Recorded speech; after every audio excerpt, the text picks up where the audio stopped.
가톨릭 성경 365일 말씀으로 살아가기 열왕기 하권 9장에서 11장까지입니다. 열왕기 하권 9장. 엘리사의 제자가 예후에게 기름을 부어 임금으로 세우다. 엘리사의 연자가 예언자 무리에서 한 사람을 불러 이렇게 일렀다. 허리에 띠를 메고 이 기름병을 손에 들고 라못 길앗으로 가거라. 거기에 이르거든 님시의 손자이며 여호사밧의 아들인 예후를 찾아라. 그리고 안에 들어가 동료들 가운데에서 그를 불러내어 골방으로 데리고 가거라.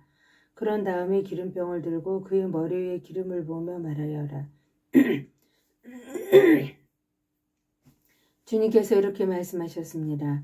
내가 너에게 기름을 부어 이스라엘을 다스릴 임금으로 세운다. 그러고는 머뭇거리지 말고 문을 열고 도망쳐라. 그 젊은이 곧 젊은 예언자는 라못 길앗으로 갔다. 그가 거기에 이르러 보니 마침 군대의 장수들이 함께 앉아 있었다.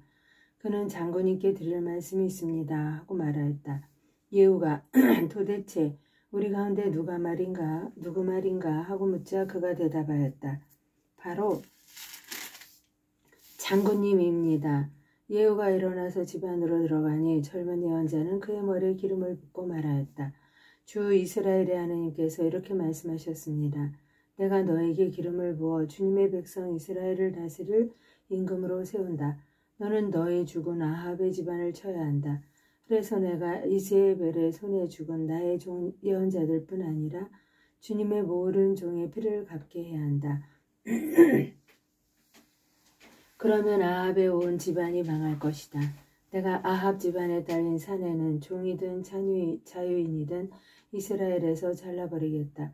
나는 아합의 집안을 느밧의 아들 여로보암의 집안과 아히야의 아들 바하사의 집안처럼 만들겠다. 이제벨은 이스라엘 들판에서 개들이 뜯어먹고 아무도 그를 묻어주지 않을 것이다. 그러고 나서 젊은 예언자는 문을 열고 도망쳤다. 예후가 자기 주군의 신하들에게 돌아오자 그들이 물었다. 괜찮소? 그 미친 녀석이 왜 장군에게 왔소? 예후는 그가 어떤 자이고 어떻게 말하는지 알지 않소? 하고 대답하였다. 그들은 거짓말, 자 털어놓으시오 하고 말하였다. 그래서 예후는 그 사람이 주님께서 이렇게 말씀하셨습니다 하면서 내가 너에게 기름을 부어 이스라엘을 다스릴 임금으로 세운다 하고 말하였소. 그러자 그들은 재빨리 저마다 제 겉옷을 벗어 예후의 발밑 층기에 깔고는 나팔을 불며 예후께서 임금님이 되셨다 하고 외쳤다. 예후가 이스라엘 임금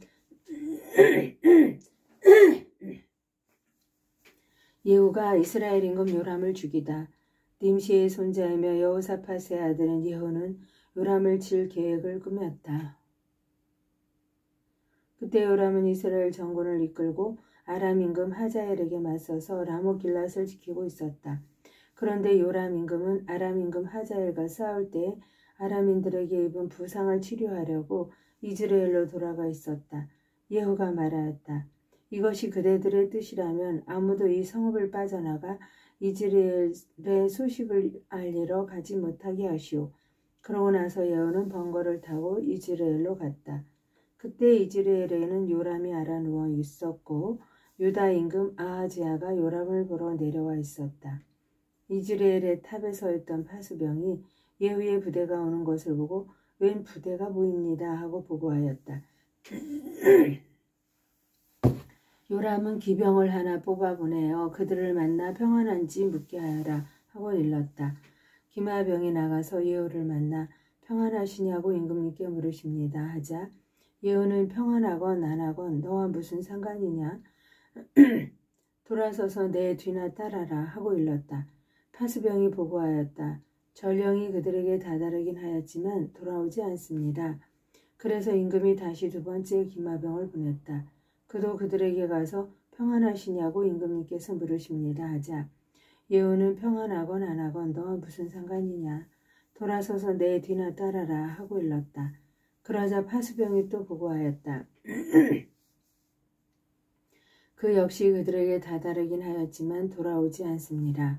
그런데 미친 듯이 말을 몰고 오는 모습이 님시의 손자 예후 같습니다. 이 말에 요람은 병거를 준비하라 하고 일렀다. 사람들이 병거를 준비하자 이스라엘 임금 요람과 유다 임금 아하지야는 저마다 자기 병거를 타고 예후를 만나러 나갔다. 그들은 이즈레엘 사람 나봇의 밭에서 예후를 만났다. 요람이 예후를 보고 예후 장군 평안하오? 하고 묻자 예후가 대답하였다. 당신의 어머니 이제벨이 온갖 음행과 마술을 일삼고 있는데 평안이 다 뭐요? 요람은 손에 쥔 말굽비를 돌려 도망치며 아하지야 임금에게 아하지야 임금 반역이오 하고 소리쳤다. 예후는 활을 당겨 요람의 두 어깨 사이를 겨누고 쏘았다. 화살이 요람의 심장을 뚫고 나오자 그는 병거 바닥에 쓰러졌다. 예후는 자기 무관 비카르에게 말하였다. 그를 들어 이스라엘 사람 나봇의 밭에 던져라. 나와 네가 요람의 아버지 아합의 뒤에서 나란히 병거를 타고 다닐 때 주님께서 그를 두고 하신 이 신탁을 기억해 보아라.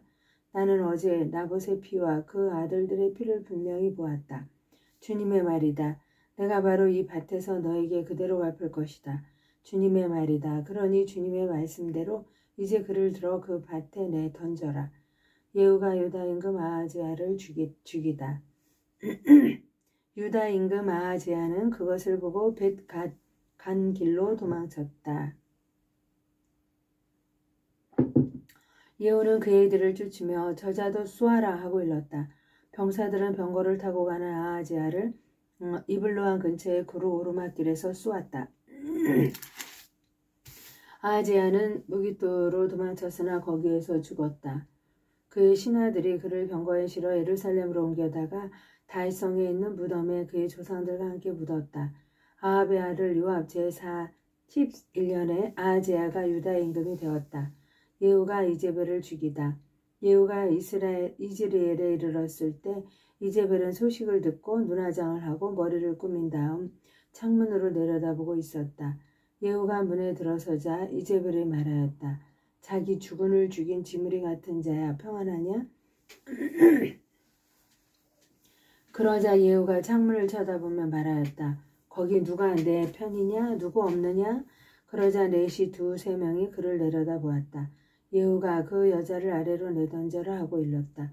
넷이들이 그 여자를 아래로 내던지자 그 피가 담벼락감 아래 튀었다. 예후가 그 여자를 짓밟고 안에 들어가서 먹고 마신 다음 이 저주받은 여자를 찾아다가 묻어주어라. 그래도 임금의 딸이 아니냐 하고 말하였다. 그러나 그들이 여자를 묻어주러 나가보니 두개골과 발과 손바닥 말고는 아무것도 남아있지 않았다. 그들이 돌아와 예후에게 보고하자 그는 이렇게 말하였다. 이는 주님께서 당신의 종 티스벳 사람 엘리야를 통하신 말씀 그대로이다. 주님께서 말씀하셨다. 이스라엘 들판에서 개들이 이제벨의 살을 뜯어먹고 이제벨의 주검이 이스라엘 들판의 거름이 되어 아무도 그것을 이제벨이라고 하지 않을 것이다. 예후가 아합의 아들들을 죽이다. 열왕기 하권 10장. 사마리아에는 아합의 아들 70명이 있었다. 그래서 예후는 사마리아에 있는 이스라엘의 고관들과 원로들과 아합 아들들의 교육관들에게 이렇게 편지를 써보냈다. 너희는 너희 주군의 아들들과 함께 있고 병거와 군마도 갖고 있다. 또한 요새 성읍에다 무기까지 갖추었다. 그러니 이 편지가 너희에게 가거든 너희 주군의 아들들 가운데 가장 훌륭하고 적당한 자를 골라 그 아버지의 왕자에 앉히고 너희 주군의 집안을 위하여 싸워라. 이에 그들은 크게 두려워하며 말하였다. 두 임금도 그를 당해내지 못하였는데 우리가 어떻게 당해내겠소? 그리하여 국내 대신과 성읍 책임자와 원로들과 교육관들은 예후에게 이렇게 전가를 보냈다. 저희는 장군님의 종들입니다. 장군님께서 말씀하시는 일이면 무엇이든지 하겠습니다. 저희는 어떤 임금도 세우지 않겠습니다. 장군님 보시기에 좋으실 대로 하십시오. 예후는 두 번째 편지를 이렇게 써보냈다. 너희가 만일 내 편이 되어 내 말에 순종하겠다면 너희 주군의 아들들 머리를 내일 이맘때까지 이스라엘에 있는 나에게 가져오너라. 그때 왕자들 70명은 모두 그들을 키우는 그 성읍의 대관들과 함께 있었다. 이 편지가 그들에게 가자 그들은 그 왕자들 70명을 잡아 죽이고 그 머리를 광주리에 담아 이스라엘에 있는 예후에게 보냈다. 전령이 와서 예후에게 그들이 왕자들의 머리를 가져왔습니다 하고 보고하니 그가 이렇게 일렀다. 그 머리들을 성문어기에 두 무더기로 쌓아서 아침까지 두어라. 아침이 되자 그는 나가서서 온 백성에게 말하였다. 여러분은 죄가 없습니다. 내 주군을 칠 계획을 세우고 그를 살해한 것은 바로 나입니다. 그러나 여기 이 사람들은 모두 누가 쳐 죽였습니까? 그러니 이제 여러분은 주님께서 아합 집안을 두고 하신 말씀은 한마디도 땅에 떨어지지 않으리라는 것을 알아야 합니다. 주님께서는 당신의 종 엘리야를 통하여 말씀하신 것을 이루셨습니다. 그러고 나서 예후는 이스라엘에 남아있던 아합 집안을 모두 쳐 죽였다. 또한 그 집안의 대관들과 친지들과 사제들을 하나도 남기지 않고 다 죽였다. 예후가 유다 임금 아하지야의 형제들을 죽이다. 그런 다음에 예후는 거기에서 떠나 사마리아로 가는 도중에 베데케 로임에 이르러 유다 임금 아하지야의 형제들과 마주쳤다. 예후가 그대들은 누구요? 하고 물었다. 그들이 우리는 아하지야의 형제들이요. 왕자들과 대비의 자손들에게 인사하러 내려왔소. 하고 대답하자 예후는 저자들을 사로잡으라 하고 일렀다. 부하들이 그들을 사로잡아 벳에켓의 구덩이 곁에서 그 42명을 죽였다. 예후는 그들 가운데 한 사람도 남기지 않았다.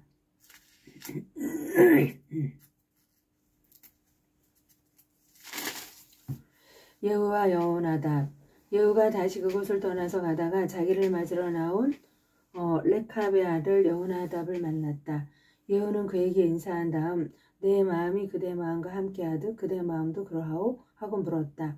여호나답이 그렇습니다 하고 대답하자 예후는 그렇다면 그대의 손을 내미시오 하고 말하였다.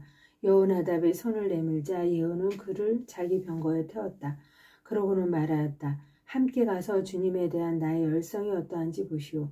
이렇게 예후는 그를 자기 병거에 태우고 사마리아에 들어갔다. 거기에서 그는 주님께서 엘리야에게 하신 말씀대로 아합에게 딸린 자로서 남은 자들을 모두 쳐서 없애버렸다. 예후가 바알 숭배를 없애다. 예후는 모든 백성을 모아놓고 말하였다. 아합은 바알을 조금밖에 섬기지 않았지만 이 예후는 바알을 더 많이 섬길 것입니다. 그러니 이제 바알의 예언자들과 숭배자들과 사제들을 모두 나에게 불러오십시오. 내가 바알에게 성대한 제사를 드릴 터이니 한 사람도 빠져서는 안 됩니다. 빠지는 사람은 누구나 살아남지 못할 것입니다. 그러나 예후는 바알 숭배자들을 없애버리려고 이런 계략을 꾸민 것이다. 예후가 바알을 위하여 거룩한 집회를 열어라 하고 이르자 집회가 선포되었다. 예후는 온 이스라엘의 사람들을 보냈다. 그래야 바알 숭배자들이 한 사람도 남지 않고 모두 모여와 바알 신전으로 들어가니 이 끝에서 저 끝까지 가득 차게 되었다. 예후는 의상 관리인에게 바알 숭배자들이 입을 예복을 꺼내오너라 하고 일렀다. 그가 그들이 입을 예복을 꺼내오자 꺼내오너라 하고 일렀다. 그가 그들이 입을 예복을 꺼내오자 예후는 레캅의 아들 여호나답과 함께 바알 신전 안으로 들어가 바알 숭배자들에게 말하였다.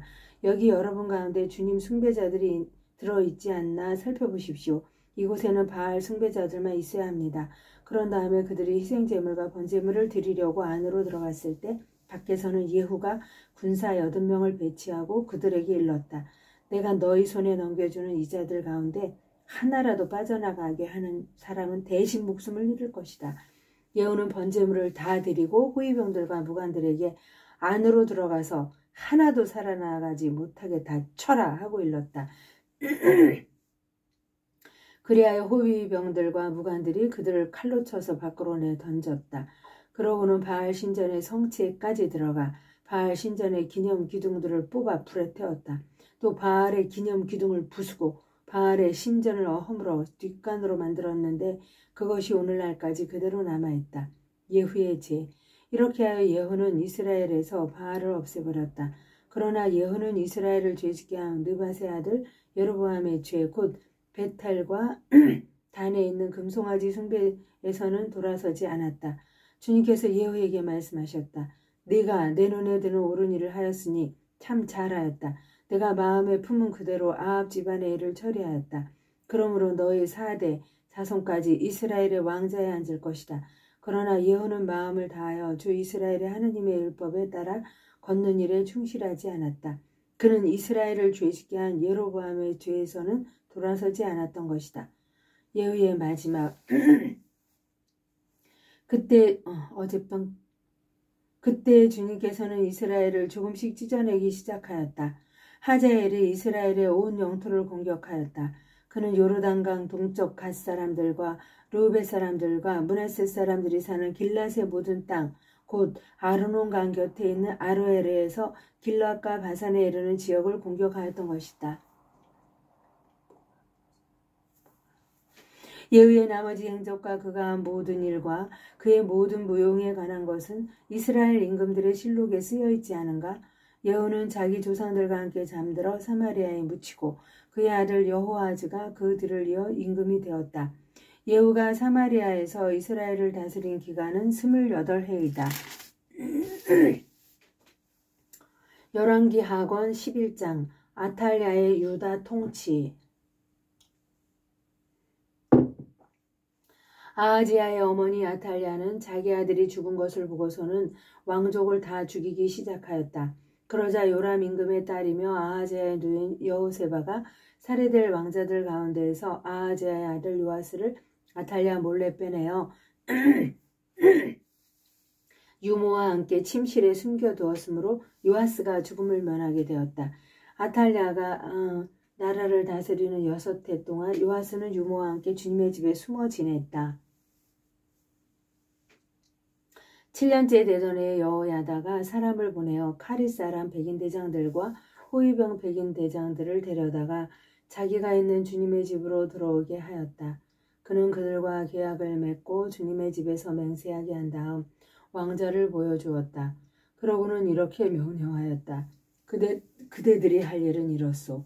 그대들 가운데 안식일 당번 3분의 1은 왕궁을 지키고 다른 3분의 1은 수루문을, 나머지 3분의 1은 호루병들 뒤쪽에 있는 문을 지키시오. 이렇게 궁전을 지켜야 하오.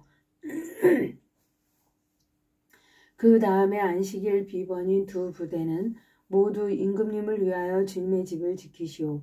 저마다 무기를 손에 들고 임금님을 에워싸시오. 대열에 들어오는 자는 누구든지 죽이시오. 임금님께서 나고 드실 때에도 곁에 있어야 하오. 백인 대장들은 여호야다 사제가 명령한 대로 다 하였다. 그들은 저마다 안식일 당번인 부하들뿐만 아니라 안식일 비번인 부하들까지 데리고 여호야다 사제에게 갔다. 사제는 주님의 집에 보관된 다윗 임금의 창과 방패들을 백인 대장들에게 내주었다. 호위병들은 모두 무기를 손에 들고 주님의 집 남쪽에서 북쪽까지 제단과 주님의 집에 서서 임금을 에워쌌다. 그때 여호야다가 왕자를 데리고 나와 왕관을 씌우고 증언서를 주었다. 그러자 사람들이 그를 임금으로 세우고 기름을 부은 다음 손뼉을 치며 임금님 만세 하고 외쳤다. 아탈랴가 호위병들과 백성의 소리를 듣고 백성이 모인 주님의 집으로 가서 보니 임금이 관리에 따라 기둥 곁에 서 있고 대신들과 나팔수들이 임금을 모시고 서 있었다. 온 나라 백성이 기뻐하는 가운데 나팔 소리가 울려 퍼졌다. 그래서 아탈랴는 옷을 찢으며 반역이다 반역 하고 외쳤다. 그때 여호야다 사제가 군대를 거느린 백인 대장들에게 명령하였다. 저 여자를 대열 밖으로 끌어내시오. 그를 따르는 자가 있거든 칼로 쳐 죽이시오. 여호야다 사제는 이미 주님의 집에서 그 여자를 죽이지 마라 하고 말해두었던 것이다. 그들은 그 여자를 체포하였다. 그러고 나서 아탈랴가 왕궁의 말문으로 난 길에 들어서자 거기에서 그 여자를 죽였다. 여호야다 사제의 개혁. 여호야다는 주님과 임금과 백성 사이에 그들이 주님의 백성이 되는 계약을 맺게 하였다. 또한 임금과 백성 사이에도 계약을 맺게 하였다. 그 땅의 모든 백성이 바알 신전에 몰려가 그것을 허물고 바알의 제단들과 그 상들을 산산조각으로 부수었다. 그들은 또 바알의 사제 마탄을 제단 앞에서 죽였다.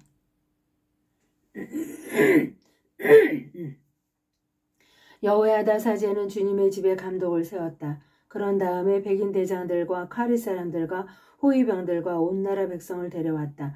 그들은 주님의 집에서 임금을 모시고 내려와 호위병들의 문을 거쳐 왕궁으로 들어갔다.